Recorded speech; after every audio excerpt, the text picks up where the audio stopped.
کے بعد اللہ کی قسم بھی کھا لی. وقاسمہما, قسم کھا کے کہتا ہے انی لکما لمن الناصحین, میں تمہارا خیر خواہ ہوں, میں تمہارا دشمن نہیں ہوں, میں تمہاری بھلائی کے لیے کہہ رہا ہوں. اے ہے ان دونوں نے کھا لیا. اللہ تعالیٰ فرماتا ہے آئے آدم حوا, ہم نے تمہیں منع کیا تھا, دیکھو اس جنت کے درخت کے قریب نہ جانا, ہم نے پوری جنت میں جانے سے تو نہیں روکا تھا, ہم نے ساری چیزیں کھانے سے تو منع نہیں کیا تھا, ہم نے تو بس ایک درخت سے روکا تھا. آئے آدم حوا تم اس سے بھی نہ رک پائے, جاؤ ہماری جنت سے نکل جاؤ. وَطَفِقَ يَخْصِفَانِ عَلَيْهِمَا مِنْ وَرَقِ الْجَنَّةِ, جنتی کپڑے جو ان کے جسموں پڑتے وہ لباس آٹومیٹک اتر جاتا ہے, یہ بیچارے برہنہ ہو جاتے ہیں. اللہ تعالیٰ فرماتا ہے جنت کے درخت کے جو پتے زمین پر گرے ہوئے تھے اس کو اٹھا کے اپنی شرمگاہوں کو چھپانے لگتے ہیں. اللہ تعالیٰ فرماتا ہے آئے آدم حوا نکل جاؤ اب ہماری جنت سے, اور اللہ تعالیٰ دنیا کے اندر بھیج دیتا ہے, اللہ دنیا کے اندر ڈال دیتا ہے. اب یہ دونوں بیچارے دنیا کے اندر آ گئے ہیں. یہ دنیا عجیب سی دنیا, یہ دنیا پتھریلی دنیا, مصیبتوں سے گھری ہوئی دنیا, اور کا اللہ تعالیٰ کی بنائی ہوئی جنت. یہ بیچارے بڑے شرمندہ ہیں, دونوں بڑے شرمندہ ہیں. اللہ تعالیٰ سے دعا کر رہے ہیں آئے اللہ ربنا ظلمنا انفسنا وان لم تغفر لنا وترحمنا لنكونن من الخاسرین. اے بیل گاچھی کے لوگوں, اے کشن گنج کے لوگوں, گناہ تو تم بھی کرتے ہو, غلطی آدم نے بھی کی ہے, آدم نے بھی غلطی کی ہے, غلطیاں تم سے بھی ہوتی ہیں, لیکن اپنی غلطیوں کے بعد اپنی غلطیوں پر رویا کیسے جاتا ہے, اپنی غلطیوں کو رب کے سامنے معاف کیسے کروایا جاتا ہے, اپنے رب کو راضی کیسے کیا جاتا ہے, یہ سیکھنا ہے تو آدم علیہ السلام سے سیکھو. یہ دونوں اللہ سے دعا کر رہے ہیں آئے اللہ غلطی ہو گئی ہے, ربنا ظلمنا انفسنا, آئے اللہ ہم نے اپنے نفسوں پر ظلم کیا ہے, وَإِن لَمْ تَغْفِرْ لَنَا, اللہ اگر تو معاف نہ کرے, وَتَرْحَمْنَا, اگر تو ہم پر رحم نہ کرے, لَنَكُونَنَّ مِنَ الْخَاسِرِينَ, اللہ ہم تو خسارہ اٹھانے والوں میں ہو جائیں گے, اللہ ہم تو نقصان اٹھانے والوں میں ہو جائیں گے. اللہ نے حضرت آدم کو دنیا کے اندر بھیجا. میرے بھائیوں انسان ہے, لَقَدْ خَلَقْنَا الْإِنسَانَ فِي أَحْسَنِ تَقْوِيمٍ, اللہ تعالیٰ نے سب سے خوبصورت انسان کو بنایا ہے, ہم سب سے خوبصورت بنائے گئے ہیں اب انسان ہے. اللہ تعالیٰ فرماتا ہے اِنَّا خَلَقْنَاكُم مِّن ذَكَرٍ وَأُنثَىٰ, آئے دنیا کے واسیوں, آئے دنیا میں رہنے والوں, آئے سعودی عرب کے لوگوں, آئے ہندوستان کے لوگوں, آئے پاکستان کے لوگوں, آئے بنگلہ دیش کے لوگوں, آئے جرمنی کے لوگوں, آئے افریقہ کے لوگوں, آئے ساؤتھ افریقہ کے لوگوں, آئے نیوزی لینڈ کے لوگوں, آئے امریکہ کے لوگوں, اِنَّا خَلَقْنَاكُم مِّن ذَكَرٍ وَأُنثَىٰ, تم سب ایک ہی ماں باپ کی اولاد ہو, ایک ہی عورت اور ایک مرد سے پیدا کیے گئے ہو. تم کہیں کے بھی رہنے والے ہو, تم ایشیا کے رہنے والے ہو, افریقہ کے رہنے والے ہو, امریکہ کے رہنے والے ہو, تم کہیں کے بھی رہنے والے ہو. تم اگر مسلمان ہو, تم اگر عیسائی ہو, تم اگر سکھ ہو, تم اگر ہندو ہو, تم اگر جین ہو, یا تم کوئی ایسے آدمی ہو جو کسی مذہب کو نہیں مانتے ہو, تم ناچتے کو اللہ تعالیٰ فرماتا ہے اِنَّا خَلَقْنَاكُم مِّن ذَكَرٍ وَأُنثَىٰ, تم سب ایک ہی ماں باپ کی اولاد ہو. تمہارے باپ کا نام آدم ہے, تمہاری ماں کا نام حوا ہے. خَلَقْنَاكُم مِّن ذَكَرٍ وَأُنثَىٰ وَجَعَلْنَاكُمْ شُعُوبًا وَقَبَائِلَ لِتَعَارَفُوا, اور ہم نے دنیا کے اندر تمہیں قبیلوں میں بانٹ دیا, گروہوں میں تقسیم کر دیا, لِتَعَارَفُوا, تاکہ تم ایک دوسرے کو پہچان سکو. اِنَّ أَكْرَمَكُمْ عِنْدَ اللَّهِ يَتْقَاكُمْ, تم میں جو سب سے زیادہ پیسے والا ہے وہ یہ نہ سمجھے میں اللہ تعالیٰ کی نظر میں سب سے بڑا ہوں. تم میں اگر کوئی عالم ہے تو یہ نہ سمجھے کہ وہ اللہ تعالیٰ کی نظر میں بڑا ہے. اگر کوئی کروڑ پتی ہے تو یہ نہ سمجھے اللہ تعالیٰ کی نظر میں بڑا ہے. کسی کی کوٹھی بڑی تو یہ نہ سمجھے اللہ کی نظر میں بڑا ہے. اللہ تعالیٰ فرماتا ہے ان اکرمکم عند اللہ اتقاکم، اللہ کی نظر میں سب سے زیادہ پسندیدہ تو وہ ہے جو اللہ تعالیٰ سے سب سے زیادہ ڈرنے والا ہو، جو اللہ تعالیٰ سے سب سے زیادہ محبت کرنے والا ہو، جو اللہ تعالیٰ سے سب سے زیادہ تقوی اختیار کرنے والا ہو۔ ان اکرمکم عند اللہ اتقاکم۔ اے لوگو، تم سب انسان ہو، ایک ہی ماں باپ کے بیٹے ہو۔ میرے بھائیوں، اسلام انسانیت کا مذہب ہے، پوری دنیا کے لوگوں کو ایک مالا کے اندر پرو دیتا ہے۔ ایک ہار، ایک موتی کا ہار ہوتا ہے، ساری دنیا کے لوگوں کو ایک مالا میں سمیٹ دیتا ہے۔ آج دنیا کے لوگوں، تم سب ایک ہی ماں باپ کی اولاد ہو، ایک ہی ماں باپ کے بچے ہو۔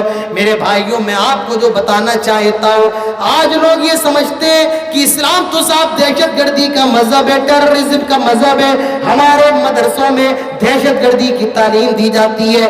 نہیں نہیں، اسلام تو انسانیت کا مذہب ہے، اسلام تو لوگوں کو انسانیت سکھاتا ہے۔ انسان کی نظر میں سب سے بڑی چیز عزت ہوتی ہے۔ عزت کے لیے انسان اپنے بچوں کو بھی قربان کر دیتا ہے، عزت کے لیے اپنے گھر بار کو بھی قربان کر دیتا ہے۔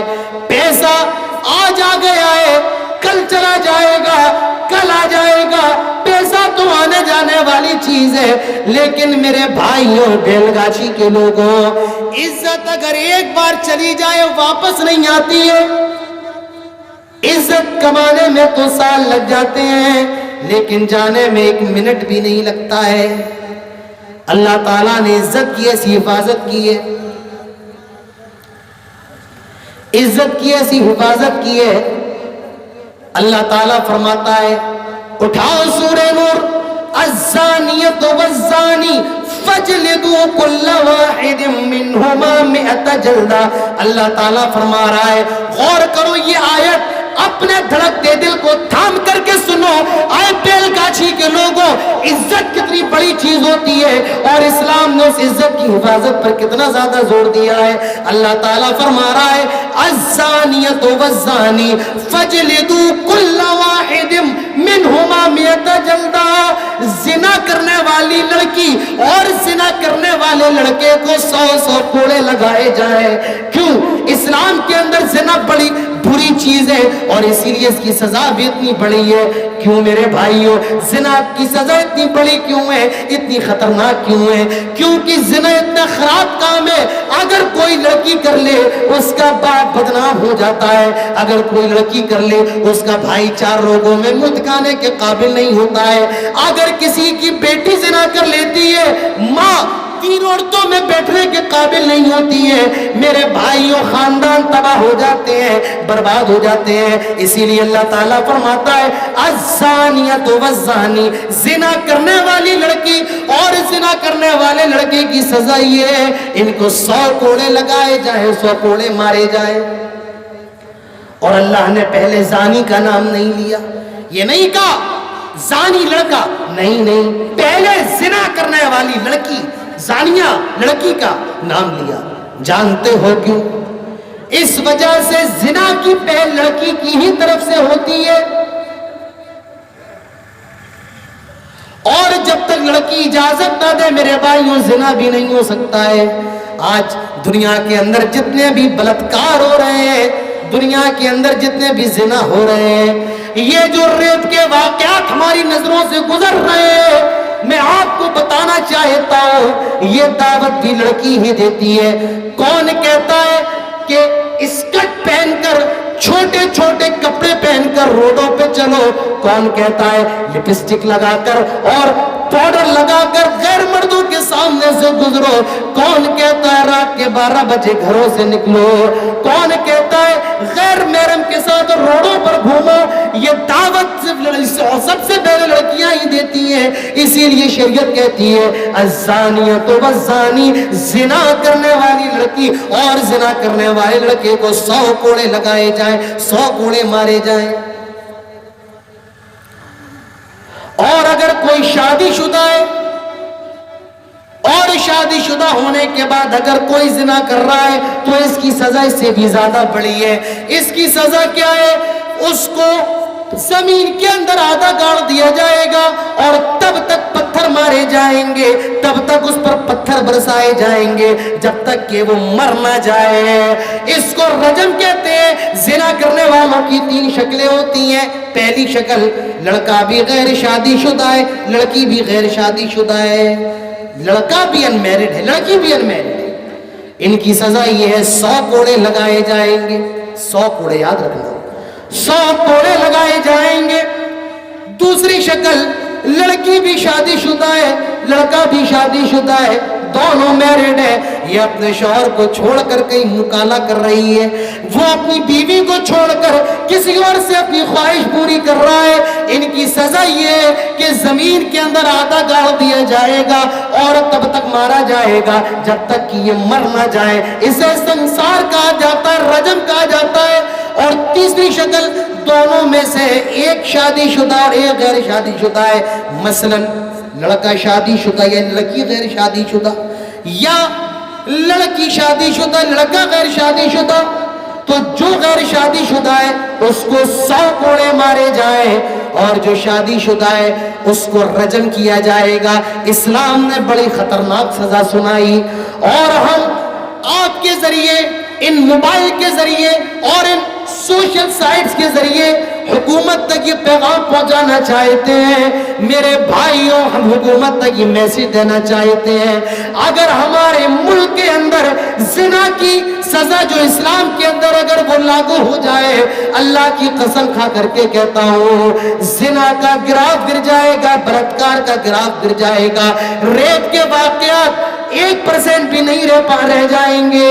میرے بھائیوں, ضرورت ہے آج ہم 100 کوڑوں کی سزا نافذ کر دیں, یا جو شادی شدہ اور زنا کر لے اس کو زمین کے اندر گاڑ کے ہلاک کر دیں. آپ دیکھیے پھر کس طریقے سے یہ ریپ کے واقعات رکتے ہیں. تو ہمارے مذہب نے عزت کی ایسی حفاظت کی ہے. ہمارا مذہب کہتا ہے 100 کوڑے لگاؤ اگر کوئی زنا کر لے غیر شادی شدہ ہے, اور شادی شدہ ہو کر کے گناہ کرے اس کو اور ڈینجر سزا دو.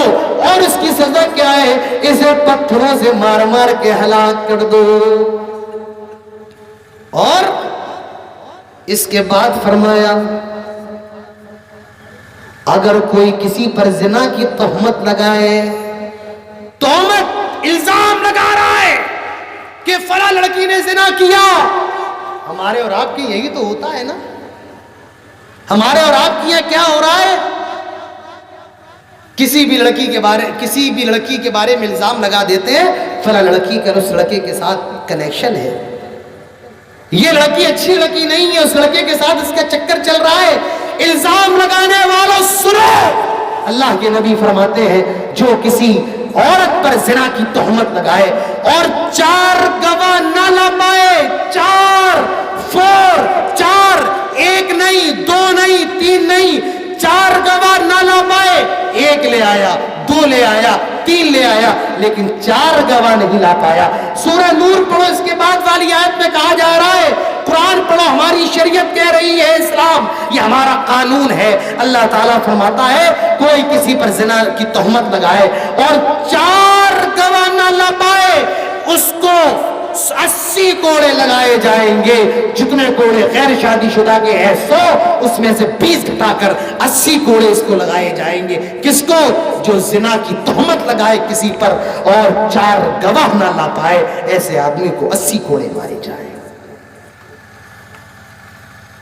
اور اس کو فاسق گردانا جائے, فاسق مانا جائے, اور اس کی شہادت کبھی قبول نہیں کی جائے.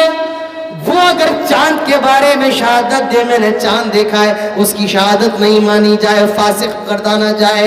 میرے بھائیوں, ہمارا مذہب تو وہ ہے, اسلام وہ ہے جو یہ کہتا ہے اے دنیا کے لوگوں, لا تقربوا الزنا انه كان فاحشا وساء سبیلا, زنا کے قریب نہ جاؤ.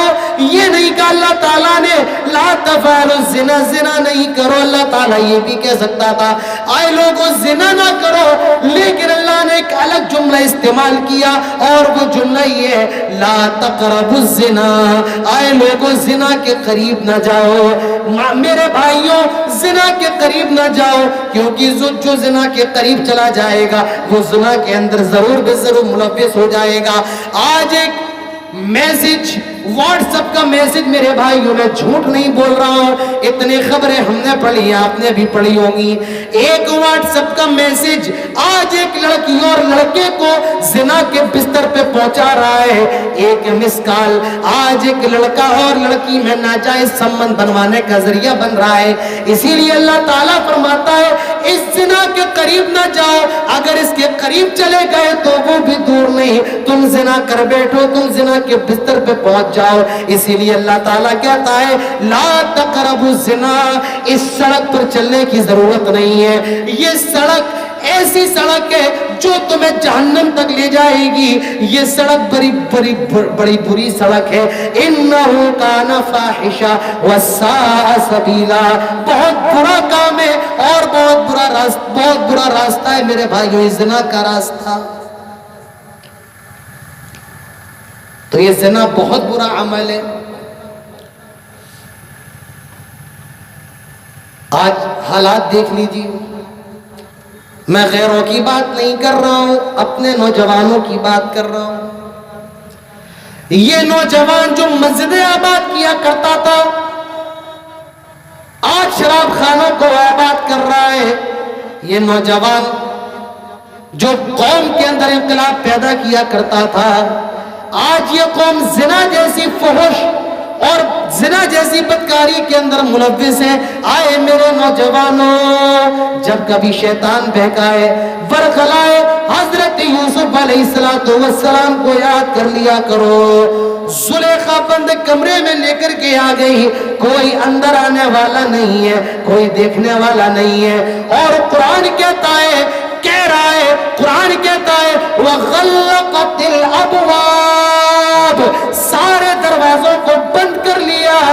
زلیخا نے سارے دروازوں کو بند کر لیا، کوئی اندر نہیں آ سکتا ہے، کوئی باہر نہیں جا سکتا ہے۔ زلیخا ہے اور حضرت یوسف ہے۔ اب یوسف علیہ السلام کو یہ معلوم بھی نہیں یہ زلیخا کیوں بند کمرے کے اندر لے کر کے آئی۔ وَغَلَّقَتِ الْأَبْوَابِ، سارے دروازوں کو بند کر لیا۔ وَقَالَتْ هَيْتَ لَكَ، اور کہنے لگی آئے یوسف آؤ، میں تیرے لیے حاضر ہوں، جو کرنا ہے میرے ساتھ کر لو۔ کون کہہ رہا ہے؟ زلیخا۔ کہاں کہہ رہی ہے؟ بند کمرے کے اندر۔ کوئی ہے؟ نہیں کوئی نہیں۔ ارے کوئی دیکھ رہا ہوگا؟ نہیں کوئی دیکھنے والا نہیں۔ ارے یوسف بوڑھا ہوگا؟ نہیں یوسف جوان۔ اور عورت کیا کہہ رہی ہے؟ آؤ، جو کرنا ہے کر لو، میں تیرے لیے حاضر ہوں۔ میرے نوجوانوں مجھے بتاؤ، اگر یوسف علیہ السلام کی جگہ تمہیں رکھ دیا جائے تو تمہارا وہاں کیا حال ہوگا؟ حضرت یوسف کے الفاظ پہ غور کرو۔ یہ جملہ یوسف علیہ السلام پر پہاڑ بن کے ٹوٹا۔ زلیخا کو دیکھا، کہنے لگے قال معاذ اللہ، اللہ کی پناہ۔ آئے زلیخا یہ تو کیا کہہ رہی ہے؟ انہو ربی احسن مثواي انہو لا یفلح الظالمون واستبق الباب وقدت قمیصہ من دبر۔ حضرت یوسف علیہ السلام دروازے کی طرف بھاگنے لگتے ہیں، دیکھا زلیخا غلط کام کی دعوت دے رہی ہے۔ حضرت یوسف علیہ السلام زلیخا سے بھاگنے لگتے ہیں اور دروازے کی طرف دوڑ پڑتے ہیں۔ یہ حضرت یوسف ہے۔ میرے نوجوانوں وہ بھی جوان ہیں لیکن اپنی جوانی کی حفاظت حضرت یوسف نے کی ہے، ایسے ہی اپنی جوانی کی حفاظت کرو۔ اللہ کے نبی فرماتے ہیں سبعۃ یظلھم اللہ فی ظلہ یوم لا ظل الا ظلہ، کل قیامت کے دن جب اللہ تعالیٰ کا عرش کا سایہ ہوگا اور قیامت کے میدان میں کوئی سایہ نہیں ہوگا، 7 طریقے کے لوگ اللہ تعالیٰ کے عرش کے سائے میں کھڑے ہوں گے۔ 7 طریقے کے۔ غالباً مجھ سے قبل نور الاسلام رحیمی صاحب کو سن رہے تھے، انہوں نے بھی اسی موضوع پر کچھ لبکشائی آپ لوگوں کے سامنے کی تھی۔ 7 قسم کے لوگ اللہ تعالیٰ کے عرش کے سائے میں ہوں گے۔ اللہ کے نبی فرماتے ہیں اس میں ایک وہ نوجوان بھی ہوگا جس کو کسی خوبصورت عورت نے بلایا،